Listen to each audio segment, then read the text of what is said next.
Morning Mod Nation. It is Wednesday morning. It's the first official day of Mix 08. Mr.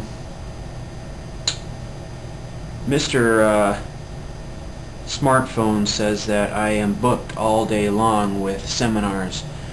We have a keynote this morning, and then we have some lunch, and then after that I'm going to a session at 1:30 called Crossing the Usability Chasm.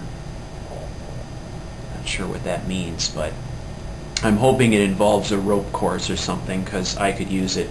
You know, last night after I stopped filming, I met up with some guys from the company from different offices, and we went out to a place called a V Club in the Venetian. And honestly, I haven't tied one on like that since college. So I'm thinking if this is just the first night, I could be in for some trouble. But you know, I can tone it down. I managed to get up this morning, got a few hours of sleep, even got my shirt ironed. So now I'm going to head down and meet the guys for a cup of coffee, and we're going to hit the keynotes. And this afternoon I'm going to cross the usability chasm. Woohoo!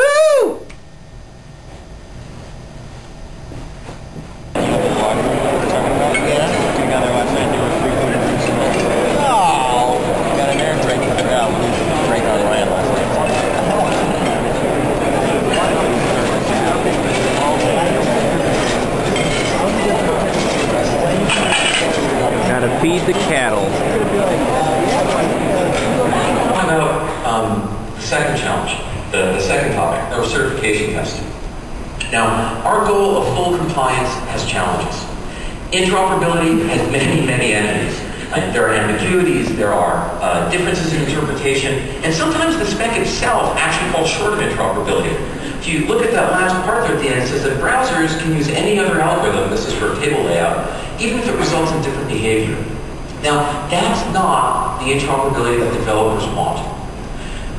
So until we standardize how all of us test standards compliance, no one can really tell when anyone is done. We need a comprehensive test suite for CSS 2.1, one that certifies how complete and how correct any browser is on standard support, consistently and objectively.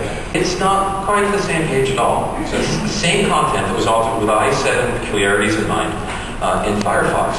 Now, when I look at that page in Safari, you'll see that it looks just the same way it does in Firefox. It's the same content, working interoperably, not necessarily the way the developer wanted it to, in these browsers. Now, when I go to IE8, you're going to see the same thing, because IE8 functions that same way.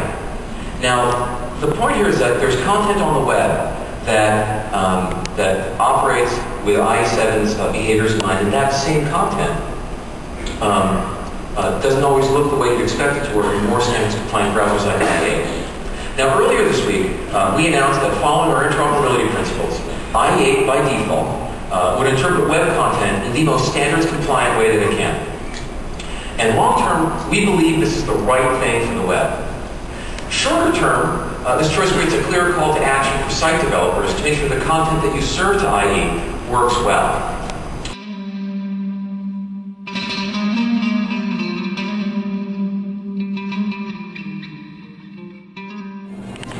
So I just got done attending 3 hours of keynote dog and pony show, Microsoft Mix. You know, there's a lot of reasons to be geeked up about this. It's not just about being in Vegas. It's about being a designer working in a development house and no longer feeling like the redheaded stepchild, if you know what I mean. Microsoft is finally getting to a point where they've decided to involve designers, which I think is super cool. So we got Silverlight 2, we got .NET 3.5, we got Internet Information Services 7, we've got all the Silverlight expression tools, and Silverlight 2.0, all kinds of great stuff going on. Hey, I just got done with 2 sessions. The first one was that chasm one I was talking about before. It was all right. There were some things that I disagreed with in there, but you know, whatever. The second one I attended was on video compression and encoding for Silverlight, which was pretty good, except the guy who was doing the seminar was very geeked up about it, and he spoke so fast I missed a lot of what he said. That could also be that my response is slow because of lack of sleep. I don't know. I'm scheduled to go to another session here in a few minutes, and I'm actually thinking I'm going to skip it and go back and take a nap. But I wanted to take this opportunity to talk a little bit about swag. Good swag is things like, I don't know, software, books, apparel. Apparel is excellent swag. Gadgets is great swag. What we got were man purses.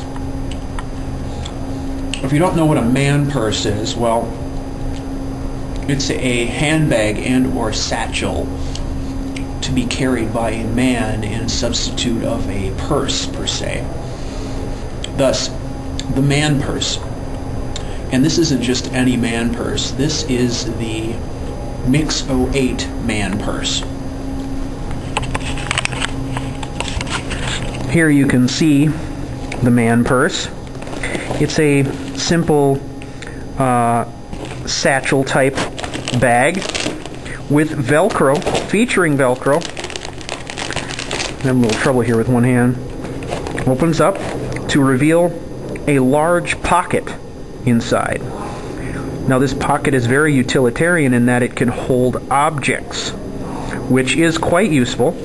And the satchel has, as you can see, a convenient shoulder strap, which can be worn in several configurations, making this particularly flexible as straps go.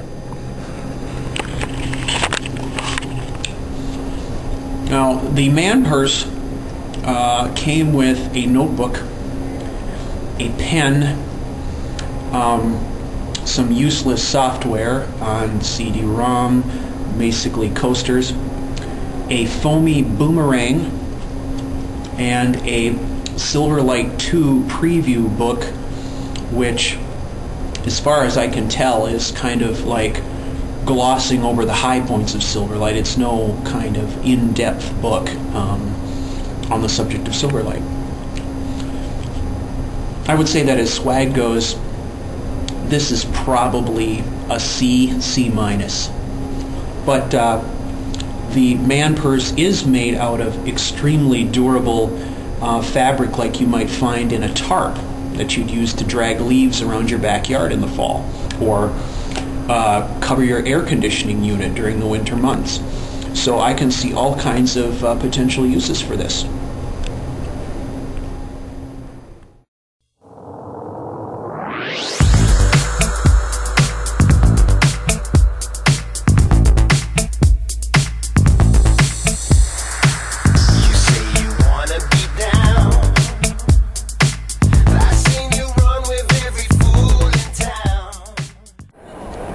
Standing outside the Venetian. Behind me you'll see a clear blue sky, and you'll also see the clock tower and so forth behind me.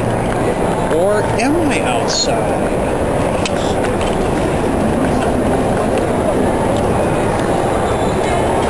In fact, this is a painting on the ceiling of this huge space, and it's lit along the edges to simulate sunlight.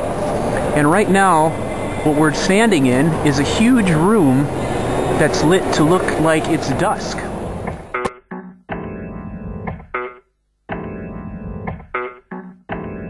Move upside and let the man go through. Let the man go through.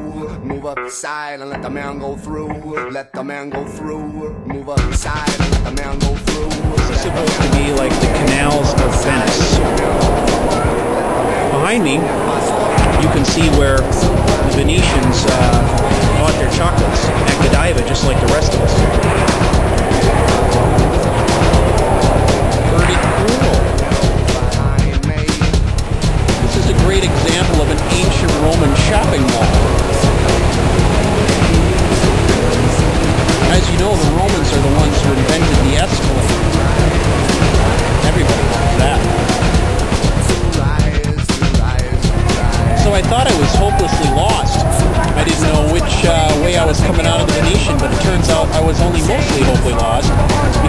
behind me is Treasure Island, where I'm staying. So I'm actually closer to it than I originally thought. And that brings me to the point that these buildings are vast. They're vast. They're massive. And I lose my orientation in them all the time because nothing's symmetrical.